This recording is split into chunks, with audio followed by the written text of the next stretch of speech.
The damage prevention industry is always evolving. Minnesota's one-call law, also known as 216D, was recently updated in 2024, and many changes went into effect as of August 1st, 2024. This video will cover what you need to know. There are 7 changes to the law that will affect how work is done. The 48-hour waiting period for ticket times now starts at 12:01 a.m. the day after you file your ticket. Physical white markings are now required on site. Work activities must start on the project before the expiration of the ticket. Requests that involve excavation of 1 mile or more in length require a meat ticket. Facility operators must provide a combination of flags, stakes, or whiskers to complement paint markings with the utility name included. Operators now provide quarterly reports on the number of notification requests by type, percentage marked on time, and number of utility damages by cause. Now, preliminary design meetings held during the design phase of a project must include a project scope and timeline. The changes to 216D focus on safety and productivity for all of our stakeholders. It will streamline the process, improve overall communication, and therefore reduce the strain on our available resources. These changes will therefore provide safer and more productive projects. Facility operators previously had 48 hours time to locate the underground facilities from the time the request was made. Beginning August 1st, 2024, these 48-hour periods for locating the lines will begin at 12:01 a.m. the day after the request is made. This excludes weekends and holidays. For example, if a notification was submitted and accepted by Gopher State One Call at 11 a.m. on Monday, the project will have a start time no earlier than 12:01 a.m. on Thursday. An excavator and facility operator may agree on a mutually acceptable period for the locates to be completed and the work on site to begin.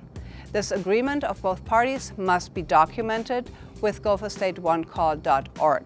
It can also be uploaded through the available application on your phone. State law now requires that white markings be provided for all excavations. For an excavator, an important part of making a request for utility locates is to use white markings to show where the work is happening on the job site. Effective August 1st, 2024, white markings must be physically provided on site with no exceptions. They may be supplemented with an equivalent electronic marking description or electronic white markings. Effective August 1st, 2024, black markings may be used on site during wintry conditions. Beginning January 1st, 2026, an excavator may provide electronic markings as an alternative to those physical markings if they provide the same level of information. For more information on the future of electronic white markings, please visit gopherstateonecall.org. Effective August 1st, 2024, work activities on any excavation or boundary survey must begin within 14 days and before the expiration date and time on the notification.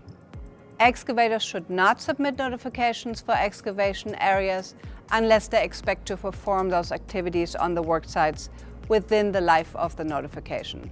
Excavators with unpredictable workflow speed, for example fiber boring contractors, should strongly consider filling in a meat ticket, even if not required, due to the size of the excavation area. A meat ticket will be required for all locate requests that involve excavations of 1 mile or more in length, or when any combination of notices provided for adjacent geographic sections that, when combined, meet or exceed that minimum excavation. A meet is a meeting that will take place on site of the excavation to discuss the proposed excavation, the schedule for utility locates, and to share any other necessary information about the project. The meeting must take place at least 48 hours after the request was made. The affected facility operators must attend the meet or contact the excavators before the meet to reschedule if unable to attend. Excavation work can start 48 hours after the meet.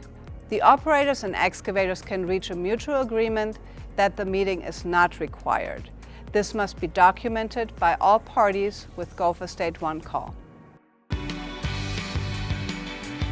Effective August 1st, 2024, facility operators must provide a combination of flags, stakes or whiskers to complement paint markings. The name of the facility operators must be provided on each flag, stake or whisker. Facility operators must provide a report to the Minnesota Office of Pipeline Safety, or MinOps, each quarter. This report must include the number of notification requests by type, the percentage of notifications marked on time, as well as the number of utility damages that occurred by cause. Outside of pipeline companies, facility operators with fewer than 5,000 notifications from the previous year are exempt from these reporting requirements. MinOps will publish the data on an annual basis. MinOps may not initiate an enforcement action based on reporting data. Starting January 1st, 2026, facility operators with 10,000 or more customers must use geospatial locating information or an equivalent technology to develop as-built drawings of newly installed or newly abandoned facilities if exposed in the excavation areas. For utility companies with 10,000 or less customers, the implementation period begins on January 1st, 2027. This change has taken place to improve available maps and records to use in preventing future damages. Pre-construction meetings are an integral part of any project to help avoid damage and promote safety. Starting August 1st, 2024, preliminary design meetings held during the design phase of a project must include a project scope as well as timeline. Project owners are required to provide the project start date, the duration information, and a scope of work. Affected facility operators must attend these meetings.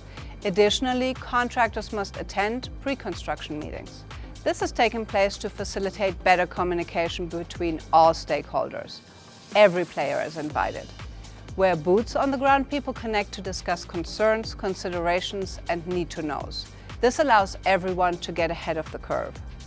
Learn more about the 216D law changes at gopherstate1call.org.